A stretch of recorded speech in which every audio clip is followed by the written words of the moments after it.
Welcome into the Andrew Garrison Show. It's episode number 19. My name is Andrew Garrison. I'm speaking to you from a bedroom in central Indiana with much to discuss this afternoon. It's just after 3 o'clock on Monday, July 27th at the time of recording this. I've got to get this episode in quick before the FISU America Games final between America and the Virgin Islands. As, of course, Indiana men's basketball representing Team USA facing the Virgin Islands for a second time. So I don't know when exactly this episode is going to come out because I got to record it and then I got to go watch that game, do the post-game pod over at Assembly Call, and then write about it for CrimsonCast. And then I'll probably post this episode later on tonight. Some programming updates before we jump right into this episode because, again, this episode is jam-packed. We have plenty to discuss throughout it. Some programming updates first. First of all, of course, the FISU America Games final for the men's basketball is today. It's just about an hour, under an hour. That's when that will tip off between Team USA, Indiana men's basketball, and the Virgin Islands. So my understanding is that there's going to be a post-game podcast on Assembly Call. You can go find on the Assembly Call YouTube channel that live stream a little bit later on. If there is a post-game show, I will be on it. I'll be there no matter what. And right, so if that's happening, that'll be happening. You can follow me on Twitter and or Instagram and realize or figure out if that's actually going to go live. If it does, when it does, I'll be there. And then you can also read my takeaways from the final match against the Virgin Islands later on tonight or perhaps tomorrow morning on CrimsonCast. So it's a busy day today once this episode finishes up, and it's a busy week as well because on Wednesday I am traveling to Chicago for Big Ten Media Days, Big Ten Football Media Days. A ton of content will be derived from that event. So programming updates in that regard. First of all, Garrison's Gradient is alive and well. I wrote about Texas A&M earlier on this morning. That's also probably going to come out late tonight. I need to go back and refine it, revise it, edit it. I really dumped a lot of ideas out there, but I need to make sure that those ideas are actually good and worth sharing. And so I'm going to refine and edit that piece. I wrote about Texas A&M and their season and sort of their situation. That'll be out on Garrison's Gradient tonight. So you can check that out a little bit later on tonight. And then again, Big Ten Media Days is going to just create a ton of opportunities for Garrison's Gradient pieces, for the ABCFB podcast as well with Brooks White. You can check that out as well over the course of the week. We didn't do an episode this past week due to busy schedules, but we will more than make up for it with 3 episodes this week. That's at least the tentative plan for the moment. So we're going to get to Chicago on Wednesday. The media workroom in Chicago is open on Wednesday morning, and then I don't think they actually start speaking until 11:30 or noon, closer to lunchtime. So regardless, in the early morning on Wednesday, we'll do a quick recap of Tuesday's action or Tuesday's events or Tuesday's discourse on the ABCFE podcast. We won't be there in person on Tuesday, but Tony Petiti will talk. Plenty of coaches will talk. There will be much to discuss after Tuesday in Chicago. So we'll talk about that on Wednesday morning. Then on Thursday morning, we'll just rinse and repeat, do the same thing, talk about what we heard and saw in person on Wednesday. We will have plenty of video and audio to edit together and send out to you guys. Obviously, that's an event that is not necessarily the most accessible, so this will be a great opportunity for us to bring the people that care the information that they care about. Check out the ABCFB podcast on YouTube and Spotify for that. And then once we get home on Thursday evening, you'll see me back in the studio where we'll do one more episode recapping what we learned on Thursday. That's the most important day to us because we obviously cover Indiana football. We're Indiana football beat reporters for the Hoosier Network in Indiana. Kurt Signetti and those players are going to be speaking on Thursday. So that's the ABCFB schedule. I will most definitely have something up on the site for the Hoosier Network regarding Indiana football after Signetti and those players speak on Thursday. We'll see what sort of storylines come out of that event. And then also Garrison's Gradient will, I might not sleep over the course of the week when I'm in Chicago after doing the ABCFB podcast, late at night. I'll be turning around some Garrison's Gradient content. So it's a perfect time to subscribe to the paid tier on Garrison's Gradient to receive those college football, college men's basketball, in this case, college football posts there. That is the programming update for the week. This is the Andrew Garrison Show. This is probably the only episode we'll have this week. If you want my Big Ten Football Media Days thoughts in podcast form, the ABCFB podcast is the way to find those thoughts. Again, Wednesday morning, Thursday morning, Thursday night. That will more than likely be our upload schedule this week as we look to take advantage of this Big Ten Media Days opportunity. Garrison's Gradient at least once for sure. The Hoosier Network at least once for sure. Also Garrison's Gradient tonight as well. So lots of content coming. We're really ramping up towards the fall semester. We're ramping up towards football season. We're ramping up towards basketball season even as well. We're kind of in the middle of it right now with this trip to Purdue for Indiana men's basketball. We're not going to talk about that today because, again, by the time this episode comes out, the tournament will be over. But if you want my live post-game reaction thoughts to whatever happens in the next couple of hours, you can find that on Assembly Call and CrimsonCast and podcast and in writing, respectively, a little bit later on. Here's what we're going to talk about in this episode. We're going to start with a Big Ten Media Days preview. Not super in-depth because it hasn't happened yet. We don't know exactly what's going to happen. We don't know exactly what's going to be noteworthy in terms of discussion topics at that event. But I'm going to talk about a few things that I'm keeping my eye out for, both from an Indiana perspective and rest of the Big Ten perspective. Again, obviously, I'll be there on Wednesday and Thursday.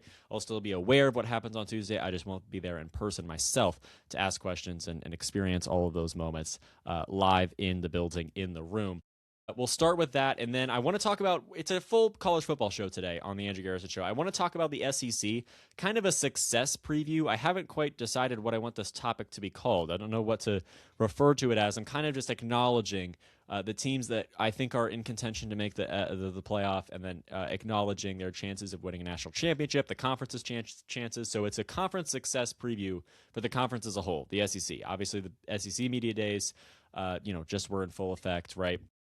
And so across the board, there's plenty to discuss in that regard. We'll talk about that conference a little bit later on. And then at the very end of the show, depending on how much time we have, it'll depend how in-depth I go on this. But I want to talk about 3 underrated non-conference matchups in the college football season that I think are going to be particularly fascinating and particularly interesting. And certainly I have my eye on. And if they are at the same time as an IU game, I'd be very sad that I would have to miss it. If they're not at the same time, I'll be very excited to watch them. That is something that we'll discuss a little bit later on in the show as well. Let's start with the Big Ten Media Days preview. Again, I'll be there Wednesday and Thursday. To start with Indiana, we'll obviously see Curt Cignetti speak multiple times at this event.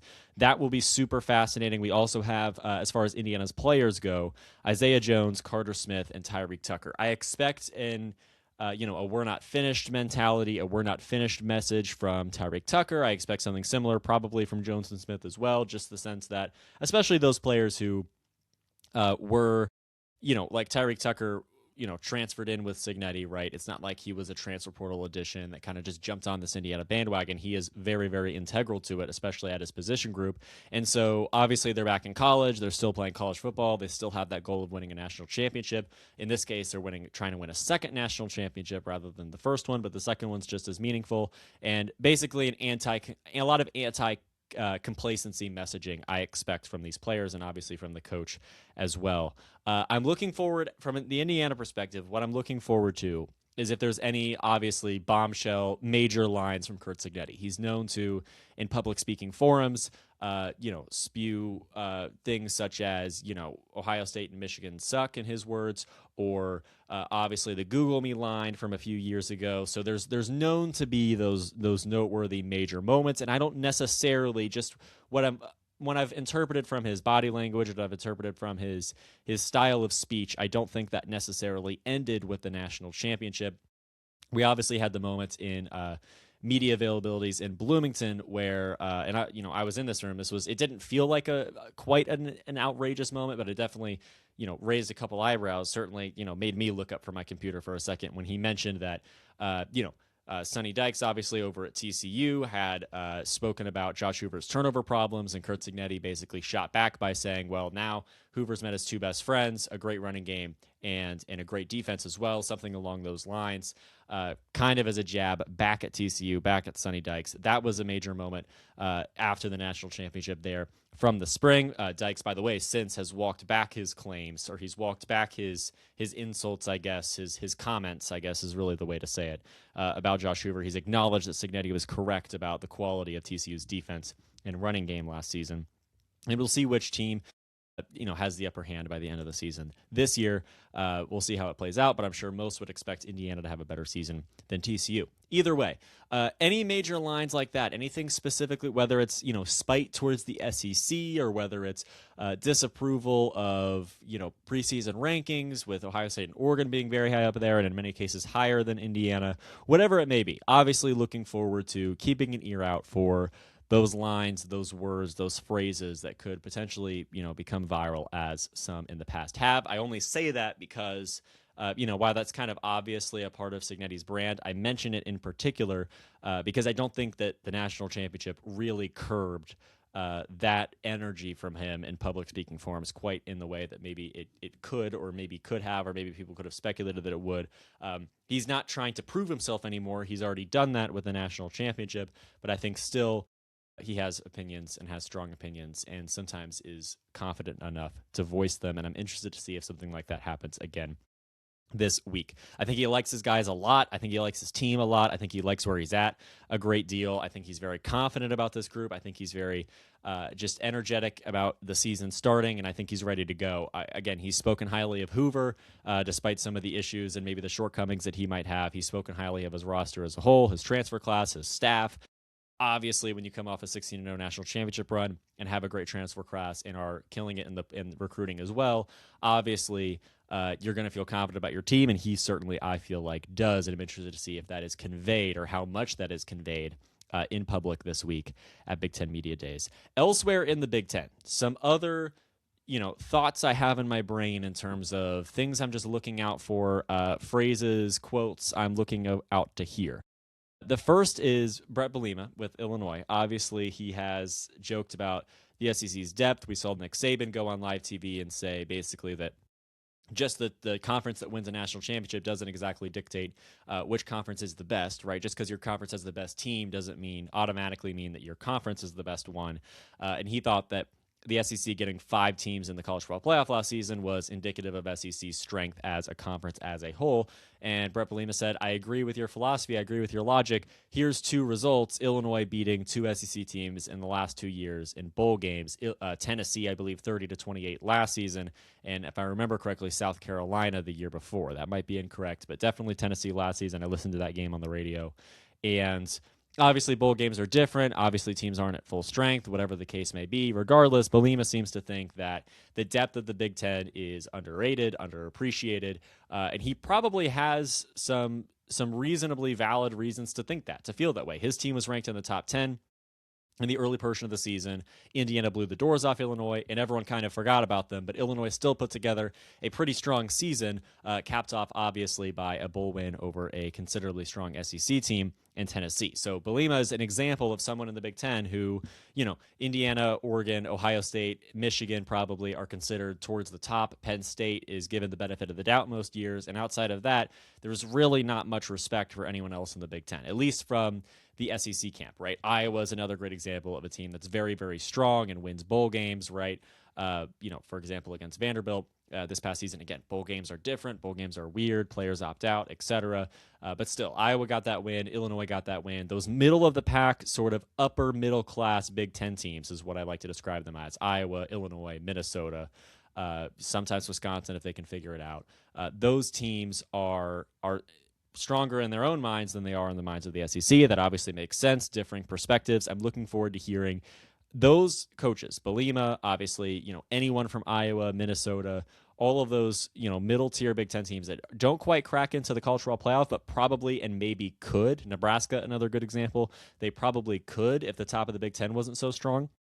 Or if the top of the Big Ten wavers at all, those teams are seemingly capable of upsets. Iowa, by the way, almost beat Indiana. Clearly a very strong team. Nebraska is going to have a real shot at it this year.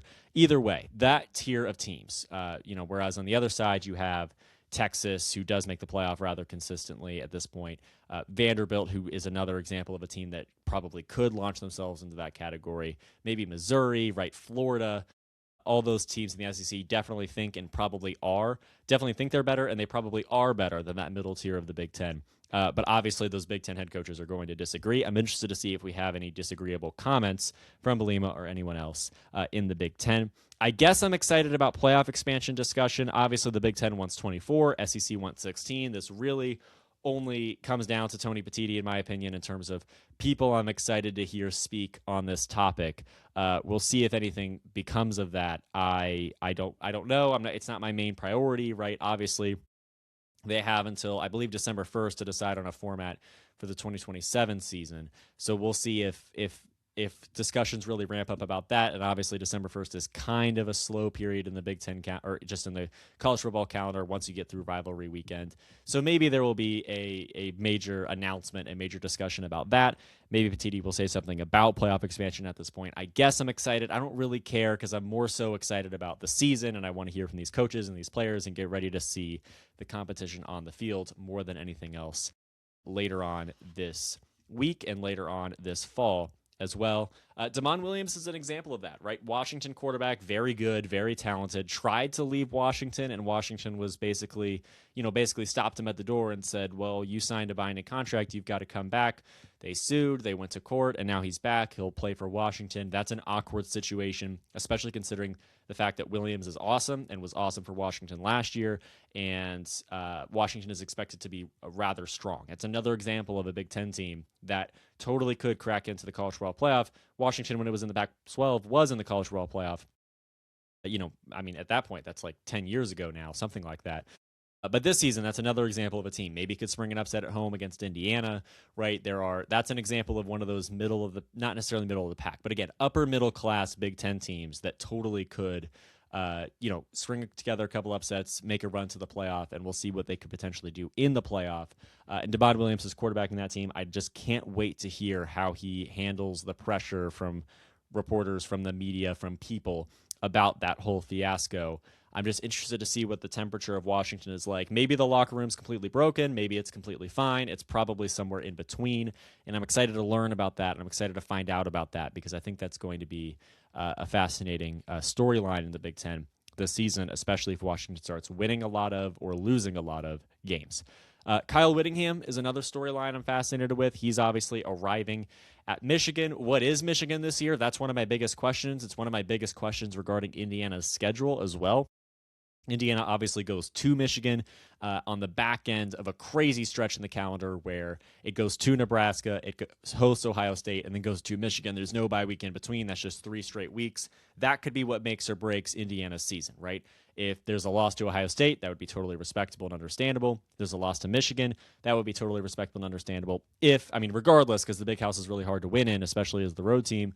But also, if Michigan pans out and is a great team and is a playoff contender or even a playoff team, that renders that road trip to Michigan a whole lot more tricky and a whole lot more difficult. If Nebraska hits its ceiling, it's just a nearly impossible stretch to escape unscathed through. If there's multiple losses in that time frame, then Indiana could be in real trouble.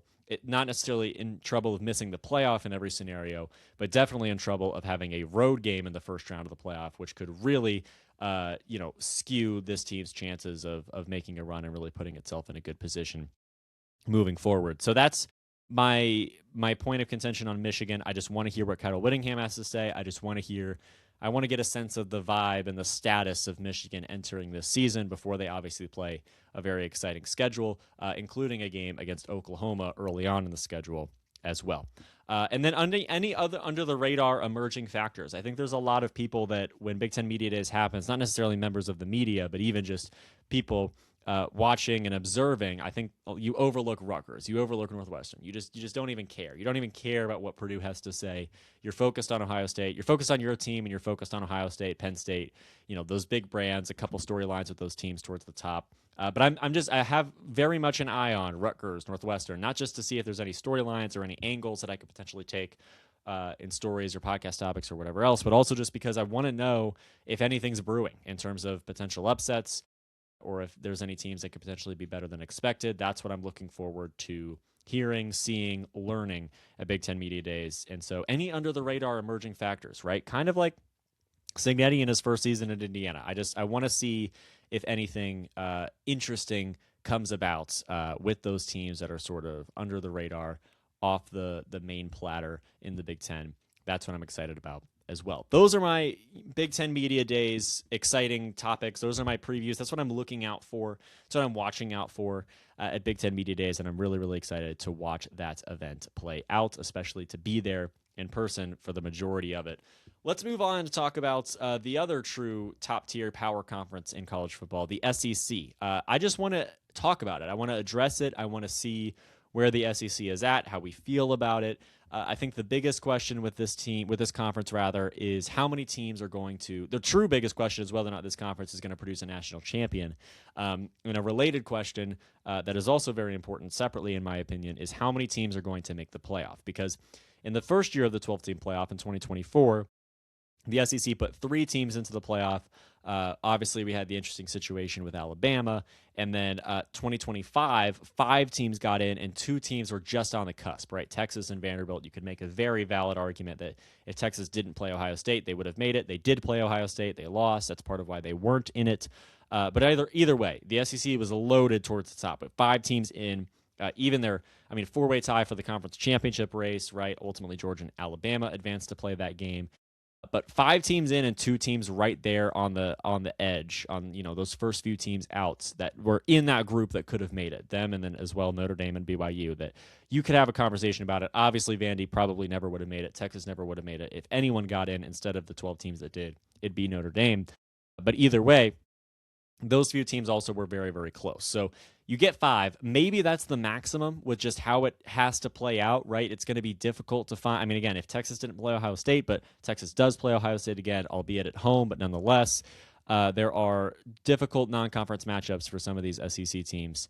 And it's just, I wonder if 5 is the soft maximum. 6 is totally possible. But again, you're going to have 4 conference champions that are not the SEC, so that means that the SEC, the true maximum amount of spots that the SEC could put in, I think is 8, if my math serves correctly. But that's just not going to happen. You're going to have multiple Big Ten teams. You don't have to have multiple Big 12 or ACC teams, I suppose, but it's going to be very difficult for, I think, the SEC to expand past 6.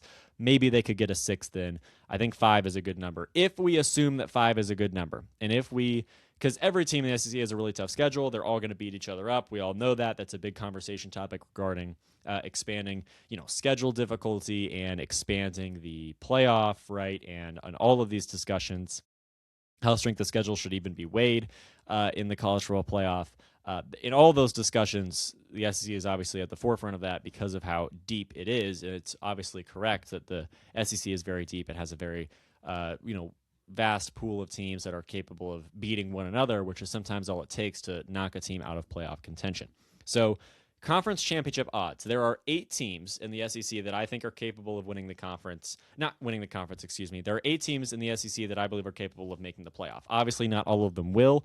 I think there's a cutoff at 5. Maybe the cutoff is 6. We'll discuss that in just a moment. In order, it is Georgia, Texas, Alabama, a 3-way tie in the FanDuel odds between LSU, Ole Miss, and Oklahoma, and then Texas A&M and Tennessee. Tennessee is sort of on that outside looking in. There's a slight drop-off after Texas, between Texas and Alabama, so Georgia and Texas are to some degree separated from the pack, and for that reason, and I know that the schedules get tricky and that not every scenario is necessarily possible, but I'll put Georgia and Texas in my conference SEC championship game. And I'll put them both in the playoff safely just because I'm anticipating, with Georgia's returning production and Texas's talent, just anticipating those 2 teams panning out and succeeding and reaching the full potential that they are potentially expected to achieve. So Georgia and Texas are 2 teams that I think could potentially be in. Also, if you look at their schedules, Georgia plays at Bama and at Ole Miss. But other than that, they're probably going to be okay, barring an upset. Obviously within the standards of how deep the SEC is and how tight some of those margins can be. So even if Georgia loses at Alabama, even if they lose Ole Miss, if they split those games, they'll probably be fine. I think Georgia will be in the playoff. Even if they lose both, they'll probably be in the playoff. I expect Georgia to be more than okay. Texas goes to LSU, to Texas A&M, to Tennessee if you consider that a tricky one. But I think Texas will survive that. Also Oklahoma, which I think Texas will survive. And, oh, by the way, Ohio State at home. So Texas has a very difficult schedule, but there's a chance that it still survives Texas A&M, right? There's a chance that LSU falls off the rails a little bit in year 1 with Lane Kiffin, or at least doesn't reach expectations. Tennessee might do the same. Oklahoma, Ohio State's going to be awesome, but Texas gets that game at home, so you can see a world where Texas finds its way to where it wants to go. But again, there's such a small margin for error in the SEC, without a doubt, and that makes just the SEC at large just a complete it just makes it completely impossible to predict. But as far as making the playoff goes, I think Texas will be okay this season. We'll see how it goes. From there, my other three teams are Alabama, Ole Miss, and Texas A&M. I like Texas A&M to jump LSU and Oklahoma. They're obviously Texas A&M is below those teams in the odds. I think Texas A&M could jump them. I like the talent. I like the coaching. I like the recent success. I like the schedule a lot for Texas A&M. I just think it's all working in that team's favor to potentially put itself in position to go to the playoff.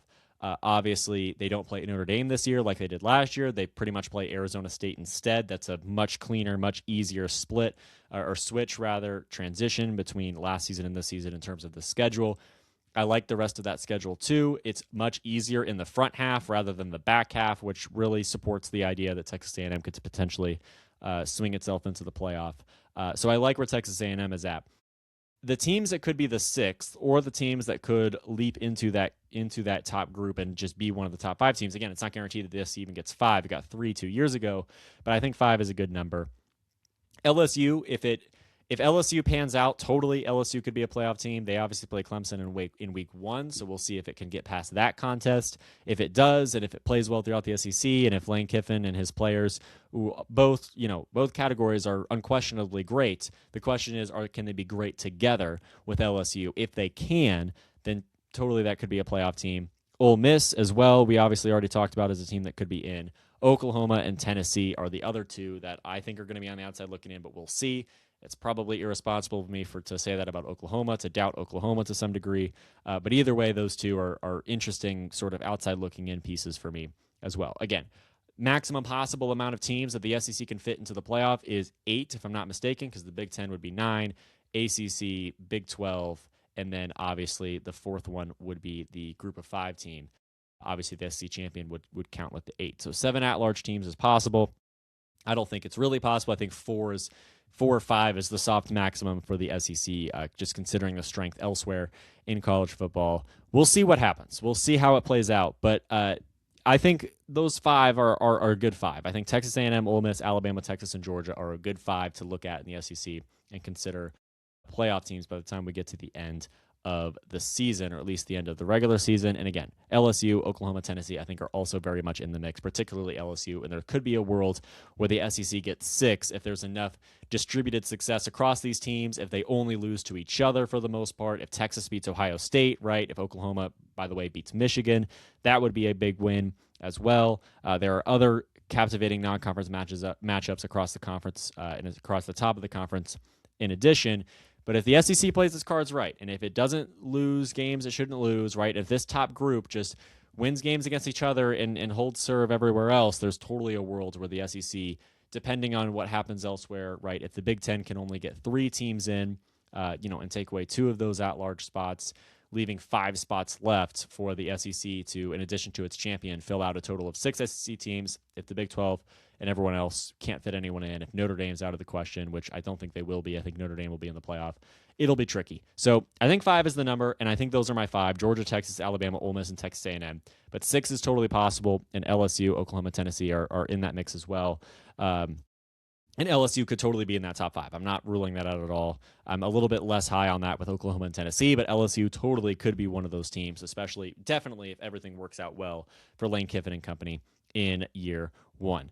As far as national championships go, there was a time in my life where you could say SEC versus the field to win the national championship and reasonably say SEC, even just because of Alabama or because of Georgia or just because of one team, because you think that team is going to win the title against the field. That's not the case anymore.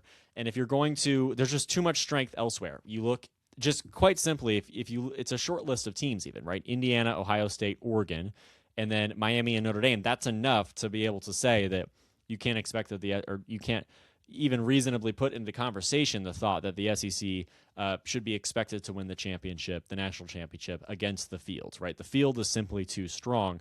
It was probably strong then, but there's more parity, there's more depth now.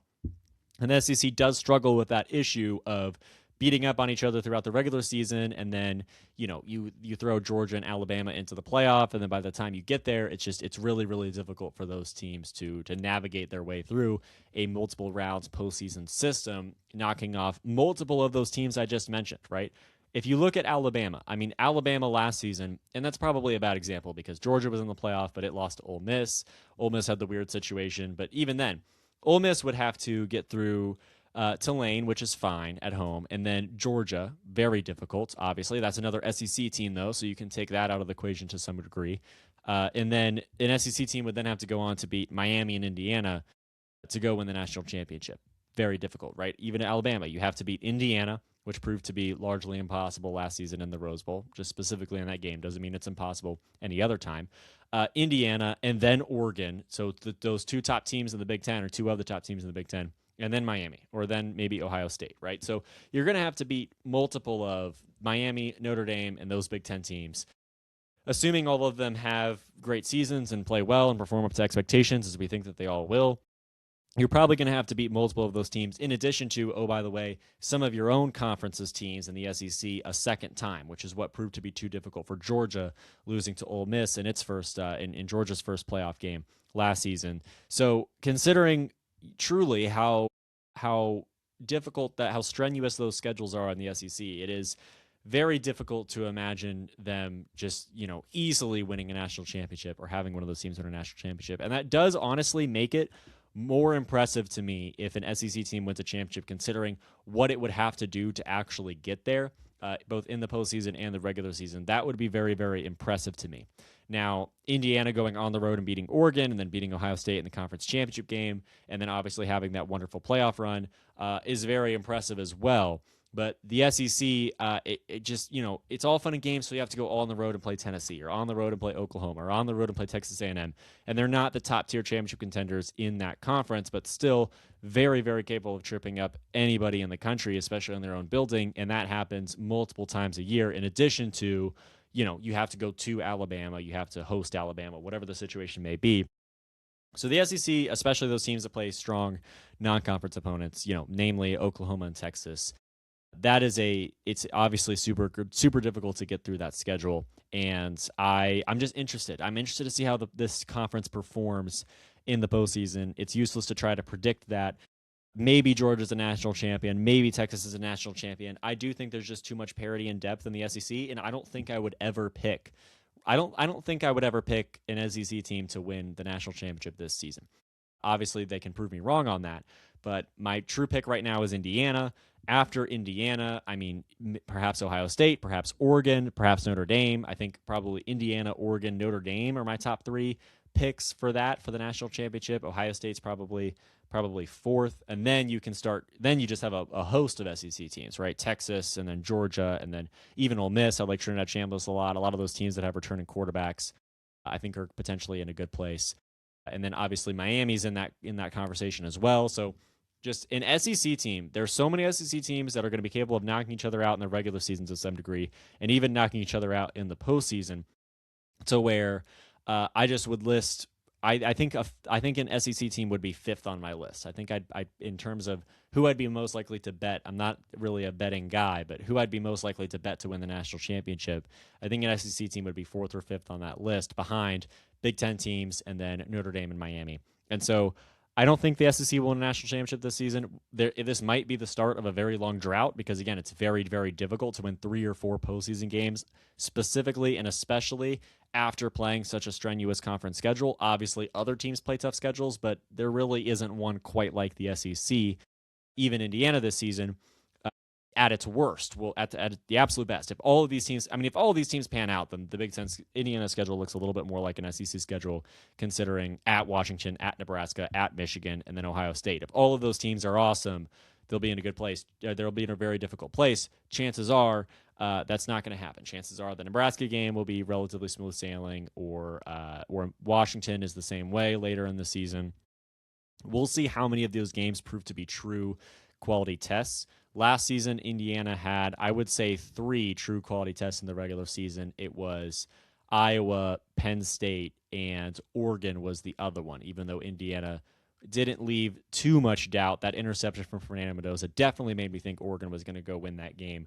I was wrong. Indiana ended up winning it. So those 3 games were the true tests. Indiana could have 4, I believe, between Washington, Nebraska, Maybe USC as well. That could be another viable option. So there's a lot of potentially super tough games on the schedule, but not as many that you necessarily are confident are going to be true upset opportunities. Whereas in the SEC, there's a lot of games that you see as true upset opportunities, and not all of them will be. Some of those teams will sort of fall off the wagon a little bit, but it's less of which emerging team is going to be awesome, like Washington, Nebraska, USC. Which of those less on the radar teams are going to be awesome and really give Indiana a game, like Iowa last year, or even like Penn State once we saw what happened throughout that season. So it's more so in the Big Ten. It's more so just trying to speculate on which of those teams could really get it together and give Indiana a game. Whereas in the SEC, you just assume that those teams at the top are going to give those top teams a game, and then you're just kind of speculating on which teams aren't, on which teams are not going to be as difficult as we think. For example, Texas at Tennessee. Maybe Tennessee just isn't as threatening as we think, and that Texas is going to be fine there. That's a good example. But still, when you look at the schedule, you see at Tennessee and think, wow, at Tennessee, that's a playoff team from 2 years ago. That's certainly a team that's worth giving a second look and giving a second thought when you're trying to pick upsets on the SEC schedule. So that's my view of the SEC in that sense. Not going to win a national championship this season, in my opinion. Could have 6 teams in the playoff, though. Totally. Probably will have 5 again. I struggle to see a world where they'll have less than 5, but we'll have to see how the season plays out. There's plenty of parity in the SEC. Obviously, Texas can lose to Ohio State and then fall off the rails. Same with Oklahoma regarding Michigan, etc. So lots of interesting situations for the SEC, especially considering how many conference games they're playing and just how many truly quality opponents there are in that conference. Even if you just look at the 8 teams at the top, even if you just assume that if you're not playing a top 8 team in the SEC, futures FanDuel odds according to FanDuel, right, ahead of the season, even if you're not looking at if you're looking at the teams that are not the 8 that I just mentioned and assuming they're automatic wins for the teams in the top 8, still you play enough top 8 teams to really make you question where you're at and what your options and what your ceiling is, what your capabilities are that season. But all of those teams are confident that they're going to make the playoff. All of those teams are confident that they're going to make a run, and not all of them can. I guess it's possible. Again, technically, it's just not going to happen. And so finding out which of those teams can meet the moment in the regular season is going to be a fascinating storyline, as always, in the SEC. If it's SEC versus the field, you have to pick the field. That's not a hot take at all, but it's something worth mentioning at this time, especially before the Big Ten really dominates my mind, really dominates my content, right, moving forward into Big Ten Media Days. All right, let's briefly, this episode is going to be a little bit quicker, probably about 45 minutes. Let's go ahead and talk about underrated college football non-conference games. I'll start, I have 3. 2 of them are on the same day. The one is the week before. They're all in the first 2 weeks of the season. I'll start in chronological order, also because this first one in week 1 I think is the weakest. Louisville versus Ole Miss in Nissan Stadium in the Music City kickoff on September 6th, 7:30 is a game I'm very, very excited about. Because I think this is a game that even if it's not that big of a deal in the moment, even if no one's really watching it in the moment, right, there's bigger games on, there's bigger brands on at that time, still I think that's a game that we could look back on at the end of the season and say, wow, Ole Miss, if it didn't lose to Louisville, maybe it would be in the playoff. Just like Texas with Ohio State, right? Texas played well in the SEC, put itself in position to go to the playoff, didn't, and part of that was obviously because they lost SEC games they shouldn't have lost, but also because they played against Ohio State and lost that game on the road. They have the return game to Austin, Texas later on this fall. But Ole Miss is a great example with Louisville, and Louisville is a great example of Ole Miss, because right now it's kind of a foregone conclusion that Miami's going to go to the playoff. They'll be the only one out of the ACC. If Louisville wins the ACC, they'll be fine, but maybe they'll have an at-large case if they play their cards right throughout the season, and maybe lose in the the ACC championship game. And this game against Ole Miss would be a great opportunity for Louisville to bolster that at-large resume, and also a great chance to ruin it. Right, if Louisville loses once more and they're 10-2, it's probably over. Right, it wasn't over for Miami, but they had some bigger wins and some bigger games. Louisville, this is the big game. This is the big moment. So definitely in week 1, have to step up to the moment and beat this Ole Miss team. I think that will be very difficult, but it's 2 of those teams that I think are fringe playoff teams. I just said I think Ole Miss will be in, partially because I think they'll win this game. I believe in Trinidad Chambliss wholeheartedly. But Louisville is another team I really like, and one of those sort of dark horse teams I'm excited about seeing in the top 25 each and every week. When I filter my scores tab to just top 25 teams, I'll be excited to see Louisville at 21 or 19 throughout the season And especially if they beat Ole Miss, they'll have a chance to really vault themselves to that next level. It's hard to imagine Louisville in the college football playoff, but it totally could happen. And this is a great example of that. And I think this game against Ole Miss is worth at least having on a second screen there in week 1, despite all the exciting action happening elsewhere. Then on September 12th, this is when Indiana plays Howard, and I think that game's actually at noon. So the whole time while I was prepping this episode, I had them switched in my head. I had Western Kentucky ahead of Howard. I think the Western Kentucky game's at 4 o'clock. Howard game's at noon. So that game's actually going to be at noon, which means I can't watch Oregon-Oklahoma State. It'll be at the same time. I'll have a chance of watching Tennessee-Georgia Tech at night, even though, again, there's more exciting games elsewhere. That'll at least be one I have my eye on. For me, because Alberto Mendoza, obviously with Georgia Tech, we'll see what the situation is there. It's another game just like Louisville-Ole Miss that I think is super worth noting because Georgia Tech could be a playoff team, maybe. Again, if they win the ACC, they'll be fine either way. But if they don't, this at-large case would very much be bolstered by a win over Tennessee, especially if Tennessee turns out to be good in the SEC. And on the other end, Tennessee is one of those at-large teams in the SEC because Tennessee's probably not going to win the conference.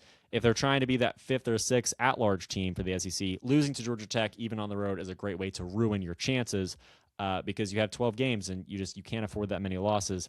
Texas learned that lesson last year. Let's see if Tennessee trips up at Georgia Tech in week 2. Earlier in the day is Oregon and Oklahoma State. That's the game I can't watch because I'll be at Memorial Stadium for IU Howard. But Oregon, great team, right? We think they're in contention to win the Big Ten. We think they're in contention to win the national championship. A loss on the road to Oklahoma State would really damage Oregon's chances of having great seeding and even potentially making the playoff, depending on how their season goes. That would be very damaging. On the other end, Oklahoma State, maybe a dark horse with Eric and Morris as a new head coach to make the playoff out of the Big 12. That's not unthinkable. It definitely wouldn't be unthinkable if Oklahoma State could swing a result against Oregon. So I'll be interested to see those teams play against each other when we get to that point in the season in week 2. Week 2 is just stacked. I want to talk about week 2 in full effect. We definitely will when we get to week 2. And by the way, the season's just hurtling towards us.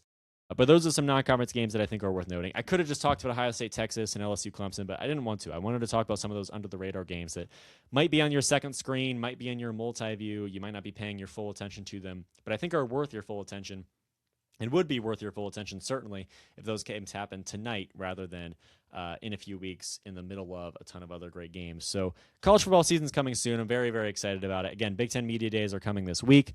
There'll be plenty of time during that event to be excited about things, and I'm looking forward to it. So that's all I have to say about the Andrew Garrison Show, or on the Andrew Garrison Show today. We'll be back with the Andrew Garrison Show next week at some point. I'll have another programming update on that a little bit later on. But the rest of this week, I think it'll be a little bit busy. So if you want to look for me on podcasts, again, Indiana men's basketball later on today after Team USA plays against the Virgin Islands in the final of the VSU America games in 2026. ABCFP podcast 2 or 3 times this week throughout Big Ten Media Days. And my writing on CrimsonCast, etc. You can find all this stuff in the description. I have listed out where you can find all my other work and also my social media handles, things like that. You definitely won't miss a thing if you follow me on X. You probably won't miss a thing if you follow me on Instagram. Lots to be excited about. Thank you so much for watching and or listening to The Andrew Garrison Show. I will talk to you all next time.